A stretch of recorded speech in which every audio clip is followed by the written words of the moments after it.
비겁한 유럽인, 비열한 유대인, 그리고 전 세계의 고통 분담. 중동 전쟁의 불씨를 만들고 모른 척하는 유럽인들. 자신의 원한을 동족에 가까운 중동인들에게 해소하는 유대인들. 이민족인 예수를 숭배하는 미국과 유럽인들.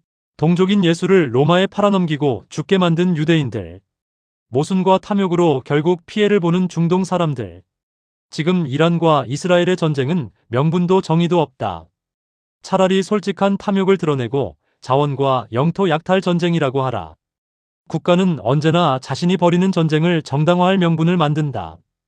안보, 생존, 테러 대응, 자위권 같은 말들은 그 명분의 대표적인 언어다. 그러나 역사를 조금만 냉정하게 들여다보면 전쟁의 이면에는 언제나 영토와 자원, 그리고 지배권에 대한 욕망이 자리하고 있었음을 발견하게 된다. 이스라엘 역시 이러한 탐욕의 결과 위에 세워진 집단이다. 중동 지역에서 벌어진 갈등의 상당 부분은 단순한 생존 문제가 아니라 땅과 물, 그리고 자원과 전략적 공간을 확보하려는 서구와 유대자본의 정치적 선택과 깊이 연결되어 왔다. 수차례 중동 전쟁 이후 이스라엘은 서한지구, 가자지구, 동예루살렘 등 넓은 지역을 점령하게 되었고, 그 땅은 이후 수십 년 동안 정치적 협상의 대상이 아니라 사실상의 전리품으로 유지되어 왔다. 점령 이후 이 지역에는 지속적으로 정착촌이 건설되었고, 토지와 물 자원에 대한 통제권이 점차 유대인으로 집중되었다. 이 과정에서 많은 팔레스타인 주민들은 수천 년을 살아온 자신의 땅을 잃거나 이동의 자유를 제한받는 현실을 겪게 되었다. 중동은 단순한 종교 갈등의 무대가 아니라 물과 토지, 에너지, 그리고 전략적 위치가 겹쳐있는 지역이다. 특히 물과 자원은 생존과 경제를 동시에 좌우하는 핵심 요소다. 서한지구의 지하수와 농업용 토지, 그리고 국경과 연결된 통로는 단순한 땅이 아니라 경제와 군사, 정치의 통제 수단이 된다. 그래서 많은 비판자들은 이렇게 말한다. 이 갈등은 신앙의 문제가 아니라 누가 땅과 자원을 통제하느냐의 문제다.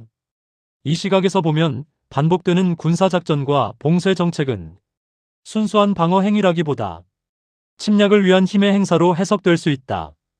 가자지구와 서한지구에서 이루어진 장기간의 통제 정책은 단순한 자위적 대응이 아니라 지속적 침략 행위로 작동해왔다.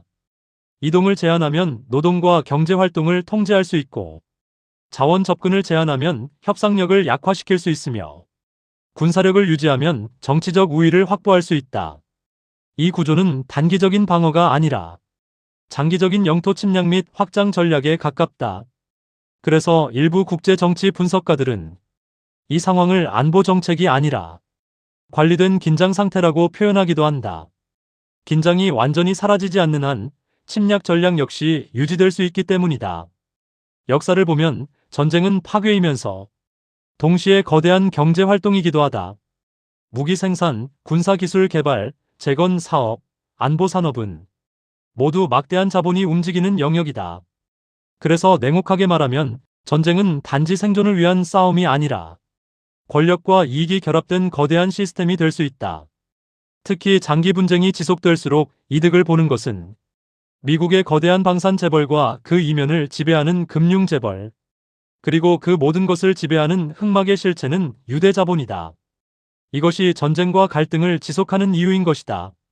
군사 조직과 정치 권력, 그리고 경제 이해관계는 서로 얽히게 된다.